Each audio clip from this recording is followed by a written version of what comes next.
বন্ধুরা, আমরা চলে এসেছি পাহাড়পুরে, অর্থাৎ সোমপুর বৌদ্ধবিহার। আপনারা দেখলেন এক্ষুনি পাহাড়পুরের মেন মন্দির একদম সামনেই, আমরা প্রাচীরের উপর থেকে দেখছিলাম। আমরা চলে এসেছি তার গেটে। আমরা এই যে গেটের টিকিট কাউন্টারে চলে এসেছি। এখানে বাংলাদেশিদের জন্য টিকিটের বরাদ্দ রয়েছে 30 টাকা করে, স্কুলের শিক্ষার্থীদের 10 টাকা, সার্ক বহির্ভূত পর্যটকদের 500 টাকা এবং সার্কভুক্তদের জন্য রয়েছে 200 টাকা। এখানে বলা হচ্ছে সকাল 10টা থেকে বিকেল 6টা পর্যন্ত এই সময়ের মধ্যে এটি খোলা থাকে। 5:30টার পূর্বে এটি ত্যাগ করার নির্দেশ, এবং এখানে কোনো ক্রমেই ড্রোন ইউজ করা যাবে না বলে একটি কড়া নির্দেশ রয়েছে। আমরা এর চারপাশটা একটু দেখে নিই। এখানে বেশ কিছু ট্যুর বা স্টল রয়েছে যেখানে নানা ধরনের দ্রব্যাদি, বিশেষ করে খাবার সামগ্রী পাওয়া যায়। চা কফি খাওয়ার ব্যবস্থা আছে, কিছু সুভেনির আছে ইত্যাদি। আপনারা এখানে আসলে এগুলোর সাহায্য নিতে পারেন বা খাবার সামগ্রী কিনে নিতে পারেন। আমরা টিকিট প্রদর্শন করে ভিতরে প্রবেশ করলাম। বন্ধুরা, মোটরসাইকেল 20 টাকা, 15% ভ্যাট, সর্বমোট 23 টাকা দিয়ে এখানে রাখার ব্যবস্থা আছে, এবং হেলমেট নিজ দায়িত্বে রাখতে হবে, সেটা ওনারা সাবধান করে দিচ্ছেন। যাই হোক, এখানে বেশ কিছু ফলক আমরা দেখতে পেলাম যেটি ট্যুরিস্টদের উদ্দেশ্যে বলা আছে বিভিন্নভাবে। এখানে কি কি আছে? বৌদ্ধ বিহার আছে, জাদুঘর আছে, রেস্ট হাউস আছে, ফুড কোর্ট আছে, মসজিদ আছে এবং গণ শৌচাগার রয়েছে। পরিদর্শনের সময়সূচি খুব সুন্দর করে বলে দেওয়া আছে। 1 এপ্রিল হতে 30 সেপ্টেম্বর পর্যন্ত, বা পরিদর্শনের সময়সূচি বলা আছে 1 এপ্রিল হতে 30 সেপ্টেম্বর পর্যন্ত। মঙ্গলবার হতে শনিবার এটি খোলা থাকবে 10টা থেকে বিকেল 6টা পর্যন্ত, এবং দুপুর 1টা থেকে 1:30টা পর্যন্ত বন্ধ থাকবে। তারপর সোমবারে এটি 2টা থেকে বিকেল 6টা পর্যন্ত খোলা থাকবে। শুক্রবারে বেলা 1টা থেকে 2টা পর্যন্ত। আর শীতকালীন সময়সূচির মধ্যে 1 অক্টোবর হতে 31 মার্চ পর্যন্ত, অর্থাৎ এই সময়ের মধ্যে মঙ্গলবার থেকে শনিবার সকাল 9টা থেকে 5টা, দুপুর 1টা থেকে 1:30টা পর্যন্ত বিরতি, সোমবার দুপুর 2টা থেকে 5টা এবং শুক্রবার 1টা থেকে 2টা পর্যন্ত। এই হলো মোটামুটি। আর রমজান মাসের জন্য বিশেষ কিছু বলা আছে। সোমবার হতে শনিবার সকাল 10টা থেকে বিকেল 4টা, আর দুপুর 1টা থেকে 1:30টা পর্যন্ত বিরতি থাকবে। তারপর শুক্রবার 2টা থেকে 4টা তো আছেই। আর সাপ্তাহিক বন্ধ রবিবার পূর্ণ দিবস, সোমবার অর্ধ দিবস এবং অন্যান্য সরকারি ছুটির দিন এটি বন্ধ থাকবে। সরকারি আদেশে বিশেষ সরকারি ছুটিতে জাদুঘর খোলা রাখা হয়। প্রিয় বন্ধুরা, এই মুহূর্তে আমি অবস্থান করছি নওগাঁর পাহাড়পুর বৌদ্ধবিহারের মধ্যে, অর্থাৎ যেটির নাম সোমপুর বৌদ্ধবিহার। এটি বাংলাদেশের অন্যতম সেরা একটি প্রত্নতাত্ত্বিক নিদর্শন। এখানে রয়েছে 8ম শতকের প্রাচীন বৌদ্ধ স্থাপত্য, এবং যা ছিল বৌদ্ধ দর্শন এবং ধর্মের শিক্ষার স্থান বা বিদ্যাপীঠ বলতে যা বুঝি, অর্থাৎ এটি ছিল এক ধরনের ইউনিভার্সিটি। এবং এখানেই প্রাচীন আমলে দূর দূরান্ত থেকে মানুষ আসতো, এসে এখানে বিভিন্ন রকম ধর্মীয় এবং অন্যান্য জ্ঞান লাভ করত। পাহাড়পুর বৌদ্ধবিহার নামের সঙ্গেই জড়িয়ে আছে প্রত্নতাত্ত্বিক নিদর্শনের অন্যতম এক সম্ভার, যা বাংলাদেশের উত্তরাঞ্চলে নওগাঁ জেলার বদলগাছি থানায় অবস্থিত। বন্ধুরা, ধারণা করা হয় এটি, অর্থাৎ এই সোমপুর বৌদ্ধ বিহারটি, যেটি পাহাড়পুর বৌদ্ধবিহার নামে পরিচিত বাংলাদেশে, অথচ এটি মূল নাম ছিল সোমপুর বৌদ্ধবিহার, যাকে বলা হতো দক্ষিণ হিমালয়ের দ্বিতীয় বৃহত্তম বা কখনো কখনো সর্ববৃহৎ বৌদ্ধবিহার। যুগ যুগ ধরে এই ধ্বংসাবশেষের উপর বায়ুবাহিত ধুলাবালি ক্রমান্বয়ে জমে এক বিশালাকার উঁচু ঢিবি বা পাহাড়ের রূপ পরিগ্রহ করে। সম্ভবত এভাবেই এই স্থানের নাম হয় পাহাড়পুর। 1923 খ্রিস্টাব্দ হতে 1934 খ্রিস্টাব্দ পর্যন্ত সময়ের খননের ফলে এখানে একটি গুপ্ত যুগের তাম্র শাসন, অর্থাৎ 479 খ্রিস্টাব্দ সহ প্রস্তর লিপি, প্রস্তর ও ব্রোঞ্জ ভাস্কর্য, পোড়ামাটির ফলকচিত্র, উৎকীর্ণ লিপিযুক্ত রুদ্র তাপে শুকানো মাটির সিল, অলঙ্কৃত ইট, বিভিন্ন ধাতব দ্রব্যাদি, রৌপ্য মুদ্রা, মাটির তৈরি বিভিন্ন পাত্র ইত্যাদি প্রচুর প্রত্ন নিদর্শন পাওয়া যায়। উৎকীর্ণ শিলালিপি যুক্ত মাটির সিলের পাঠোদ্ধার হতে জানা যায় যে এই বিহারের প্রকৃত নাম ছিল সোমপুর মহাবিহার। এই মহাবিহার পাল বংশীয় দ্বিতীয় রাজা ধর্মপাল, যিনি 770 থেকে 810 খ্রিস্টাব্দের মধ্যে এটি নির্মাণ করেছিলেন। উল্লেখ্য যে 1982 খ্রিস্টাব্দ এবং পরবর্তী সময় পাহাড়পুর বৌদ্ধবিহার কতিপয় ভিক্ষুক কক্ষে গভীর খননের ফলে নিম্ন আবাসী স্তরে একটি পোড়ামাটির মূর্তির মাথা, একটি তাম্রমুদ্রা এবং অন্যান্য কতিপয় প্রত্নদ্রব্যাদি পাওয়া যায়। এই সমস্ত প্রত্নদ্রব্যাদি, বিশেষত পোড়ামাটির মূর্তির মাথাটি গুপ্ত যুগের ভাস্কর্যের বৈশিষ্ট্যের সাথে সাদৃশ্যপূর্ণ। আলোচ্য প্রত্ন নিদর্শন ব্যতিরেকে বৃহদাকার কক্ষ বিশিষ্ট একটি ইমারতের ধ্বংসাবশেষ উক্ত খননে উন্মুক্ত উন্মুক্ত হয়। বৃহৎ আকারের এই ইমারতটি পাহাড়পুর তাম্র শাসনে উল্লেখিত জৈন বিহার বলে অনুমিত। এই বিষয়ে নিশ্চিত হওয়ার জন্য আরো গভীর খনন, অনুসন্ধান ও সমীক্ষা অত্যাবশ্যক। পাহাড়পুর বিহার উত্তর দক্ষিণে 922 ফুট এবং পূর্ব পশ্চিমে 919 ফুট। বিহারের উত্তর বাহুর মধ্যস্থলে অবস্থিত প্রধান ও আকর্ষণীয় প্রবেশপথ। বিহারের উন্মুক্ত আঙিনার চতুর্পার্শ্বে 4 বাহুতে 177টি ভিক্ষু কক্ষ আছে। অঙ্গনের কেন্দ্রস্থলে সুউচ্চ মন্দির ও এর অন্যান্য স্থানে বহু সংখ্যক নিবেদনী স্তূপ। কেন্দ্রীয় মন্দিরের অনুকৃতি, ছোট মন্দির, কূপ,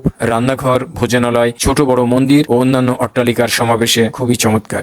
আকর্ষণীয় কেন্দ্রীয় মন্দিরটি ক্রুশাকৃতি এবং ধাপে ধাপে উঁচু করে নির্মাণ করা হয়েছে। পোড়ামাটির ফলক চিত্র দ্বারা মন্দিরের বহির্দেয়াল সুশোভিত করা হয়েছে। নবম শতাব্দীর শেষে বা শেষ হতে শুরু করে কতিপয় বিদেশি রাজা এবং দিব্য নামে এই দেশীয় এক কৈবর্ত সামন্ত নরপতি কর্তৃক পাল সাম্রাজ্য বারবার আক্রান্ত হয়। এভাবেই পুনঃ পুনঃ আক্রমণের ফলে সোমপুর বিহারের যথেষ্ট ক্ষতি সাধিত হয়। প্রায় একই সময়ে বঙ্গাল সৈন্যগণ পাহাড়পুর বৌদ্ধবিহার ও মন্দির পুড়িয়ে দেন। খ্রিস্টীয় 12 শতকে বাংলাদেশ সেন রাজাদের হস্তগত হয়। সেন রাজাগণ ব্রাহ্মণ্য ধর্মের গোঁড়া সমর্থক ছিলেন। এভাবেই রাজকীয় পৃষ্ঠপোষকতার অভাবে পাহাড়পুর বৌদ্ধবিহার মন্দির ক্রমেই পরিত্যক্ত হয়। বন্ধুরা, আমরা প্রবেশ করেছি পাহাড়পুর মহাবিহার বা সোমপুর মহাবিহারের এলাকার মধ্যে। চারিদিকে চমৎকার ছায়া ঘেরা একটি সুন্দর জায়গা, আর আজকে চমৎকার আলোক ঝলমলে একটি পরিবেশ আপনারা দেখতে পাচ্ছেন। যদিও একটু গরম, কিন্তু আনন্দের কাছে এই গরম কিছুই না। চারিদিকে অনেক নারিকেল গাছ দেখলাম, অন্যান্য গাছপালাও রয়েছে। আমরা আস্তে আস্তে তার বাঁধানো ইটের বাঁধানো এই রাস্তা দিয়ে সামনের দিকে এগিয়ে যাচ্ছি। বন্ধুরা, এখানে আসতে চাইলে আপনি বাংলাদেশের যে কোনো শহর থেকে নওগাঁ অথবা জয়পুরহাটে আসুন। জয়পুরহাট থেকে এটা খুবই কাছে, আপনি একটা অটো রিজার্ভ করে নিয়ে খুব অল্প সময়ের মধ্যে এখানে চলে আসতে পারেন। এছাড়াও যদি আপনি পাবলিক ট্রান্সপোর্টে আসেন তো খঞ্জনপুর হয়ে যে রাস্তাটি, এই রাস্তায় আপনি পাবলিক ট্রান্সপোর্টও পেয়ে যাবেন, অর্থাৎ বিশেষ করে অটো পেয়ে যাবেন। আর নওগাঁ থেকে সিএনজি চলে একদম পাহাড়পুর পর্যন্ত, অথবা বদলগাছি পর্যন্ত এসে বদলগাছি থেকে আপনি পাহাড়পুর চলে আসুন।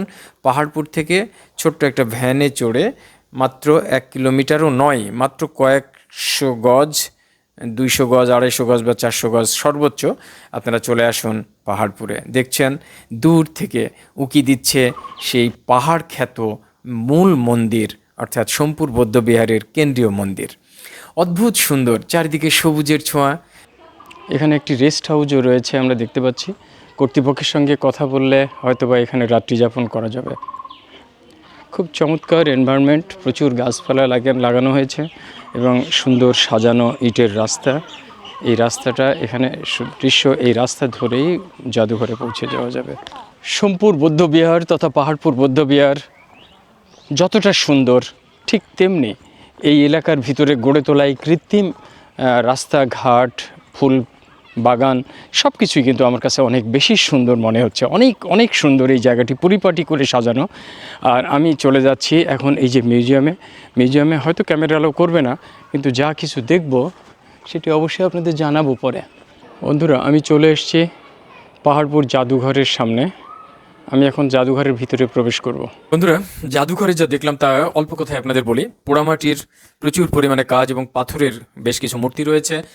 অবশ্য আমার যেটা মনে হয়েছে, রাজশাহীতে অবস্থিত যে বরেন্দ্র রিসার্চ মিউজিয়াম রয়েছে তার কাছে এটি কিছুই না। তারপরেও বলছি, এখানে বিভিন্ন দেব দেবতাদের মূর্তি রয়েছে, আছে পোড়ামাটির ফলক, আছে বিভিন্ন মুদ্রা, কিছু অস্ত্র অর্থাৎ তরবারি বা খাড়া ইত্যাদি, এবং মূল মন্দিরের যে চারিপাশ তার একটি রেপ্লিকা। এই সব কিছু মিলিয়ে এই মোটামুটি যেটি মাটির নিচে সাধারণত পাওয়া যায়, অর্থাৎ প্রত্নতাত্ত্বিক নিদর্শন বা খোঁড়াখুঁড়ির ফলে যা বেরিয়ে পড়ে, ঠিক সেই জিনিসগুলাই এখানে কিছু আছে। তবে আমার বিশ্বাস এখান থেকেও রাজশাহী বরেন্দ্র রিসার্চ মিউজিয়ামে কিছু গেছে, আর বেশিরভাগ অংশটাই চলে গেছে জাতীয় জাদুঘর ঢাকাতে। বন্ধুরা, আমরা দাঁড়িয়ে আছি এখন এই মুহূর্তে পাহাড়পুর জাদুঘর তথা পাহাড়পুর মিউজিয়ামের সামনে। ঠিক এর এই পাশে অর্থাৎ বাম পাশে এখানে বাস স্ট্যান্ড বা গাড়ি রাখার জায়গা আছে, অনেক সুভেনির শপ রয়েছে এবং এখানে রয়েছে আরও বেশ কিছু রেস্টুরেন্ট। সুতরাং আমি যে গেটে নেমেছি সেই গেট ছাড়াও রাস্তাটা এগিয়ে এসে এইখানে থামলেও এই চমৎকার জায়গাটি পাওয়া যাবে, যেখানে আপনার প্রয়োজনীয় উপকরণাদি বা জিনিসপত্র কিনতে পারবেন। বেশ বড় কিছু গাছ রয়েছে, সুন্দর লন তো আসেই দেখতেই পাচ্ছি। আর এই যে এই পাশটায় ওনাদের নিজস্ব কিছু স্থাপনাও রয়েছে, সবগুলো ঘুরে দেখা সম্ভব না। অ্যাকচুয়ালি এই মুহূর্তে সব কিছু ঘুরে দেখা সম্ভব না, কারণ আমার হাতে সময় নেই, আমাকে দৌড়াতে হবে। আমি মেইন যে বৌদ্ধ বিহার, সেই বৌদ্ধ বিহারের ছবি নেওয়ার জন্য দৌড়াচ্ছি। আমাকে খুব দ্রুত এখান থেকে এই কাজ শেষ করে নওগাঁয় ফিরে যেতে হবে, এবং নওগাঁ থেকে আমাকে বাস ধরে রাজশাহীতে ফিরে যেতে হবে। সেই কারণেই আমি এখানে বেশি সময় আজকে দিতে পারছি না বন্ধুরা। আমি ছুটে চলেছি এই মুহূর্তে, আমার সামনেই বৌদ্ধবিহার, এবং মেইন বৌদ্ধবিহারের ছবি নেওয়া বা ভিডিও করা এটি আমার এখন মেইন কাজ। সেটার জন্যই সামনে এগিয়ে যাওয়া। চমৎকার একটি জায়গা দেখুন, এইখানে অনেকগুলো, কি সুন্দর এই জায়গাটি। এখানে অনেকগুলো বটের গাছ, ঘাসের মাঠ, তারপরে তাদের কিছু ঘর বাড়ি, এবং এখানে বিশ্রাম নেওয়ার জায়গা, সব মিলিয়ে এখানে কেউ বেড়াতে আসলে দুপুরবেলা তপ্ত রোদেও সে খুব একটা ক্লান্ত হবে না। সে ইচ্ছে করলে এই গাছের ছায়ায় দিব্যি বসে বসে অনেকটা সময় কাটিয়ে দিতে পারে। আমার হাতে সময় নেই বলে আমি এখন ওইদিকে গেলাম না। দেখুন এখানে লেখা আছে monastery, rest house and museum, দিক নির্দেশ করা আছে। আমি মনাস্ট্রির দিকে যাচ্ছি এখন। এই যে আমাদের সামনে বিরাট বড় অবয়ব নিয়ে দাঁড়িয়ে আছে সামনে, সেই মেইন মনাস্ট্রি তথা বৌদ্ধ বিহারের মূল অবকাঠামো। এটি একাধারে পিকনিক স্পটও বটে, তাই বিভিন্ন এলাকা থেকে প্রচুর সদস্যরা, অর্থাৎ স্টুডেন্ট বা কোনো গ্রুপ এখানে পিকনিক করতে আসেন। তাদের উপকরণাদি নিয়ে এখানে রীতিমতো তারা রান্নাবান্না করে হয়তো খাওয়া দাওয়া করবেন, সেই জন্য প্রচুর জায়গা আছে। অদ্ভুত একটি জিনিস দেখে এখানে দাঁড়িয়ে পড়লাম বন্ধুরা। দেখুন এই যে অর্জুন গাছটি, কি অসাধারণ একটি অর্জুন গাছ, কি বিশালত্ব তার, এবং এটা দেখেই বোঝা যাচ্ছে এর বয়স কত হবে। অনুমান করাই মুশকিল, বলতে পারবো না, তবে আমার মনে হয় এটির বয়স 200-300 বছরের কম না, বা তারও বেশি হবে, বই কম হওয়ার কথা না। যাই হোক,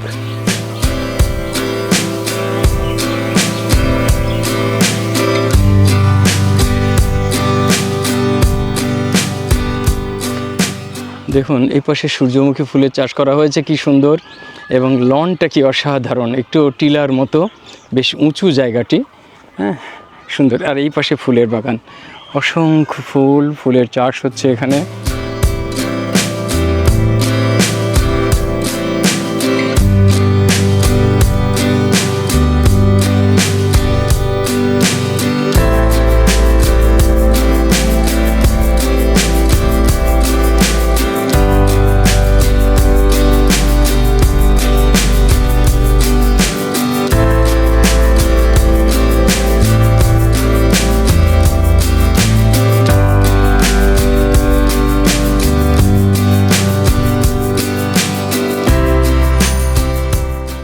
আমি চলে আসলাম এই দিক থেকে, দেখুন অনেকটা পথ পাড়ি দিয়ে চলে এসেছি এখানে।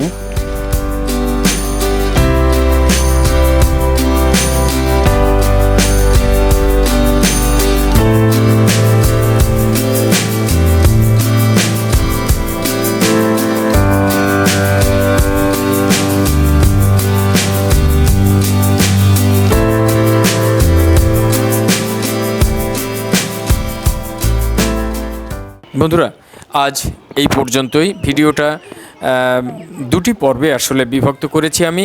এই পর্বে আপনারা একদম মূল মন্দির পর্যন্ত পৌঁছার আগ মুহূর্ত পর্যন্ত যে চারপাশের এনভায়রনমেন্ট, এখানে কত টাকা করে টিকিট, এখানে কত মানে কি আছে ভিতরে, সব কিছুই দেখলেন, জানলেন, এবং এখানে খাবার দাবারের ব্যবস্থা আছে কিনা সেটিও আপনাদের সঙ্গে শেয়ার করলাম। আগামী পর্বে আপনারা মূল মন্দিরের ভিতরে যে ভিক্ষুদের ছোট ছোট রুমগুলো ছিল, এবং তাছাড়াও মাঠের মধ্যে মূল মন্দিরের চারপাশে এবং মূল মন্দিরের গাত্রে কি অলংকার রয়েছে ইত্যাদি বিষয়গুলো আমরা আগামী দিন দেখব, এবং এই বৌদ্ধবিহার সম্পর্কে সমস্ত কথা আগামী দিন জানব। আপনারা সাথেই থাকবেন, দেখতে থাকুন শফিক্স রোমিং। ভালো থাকবেন।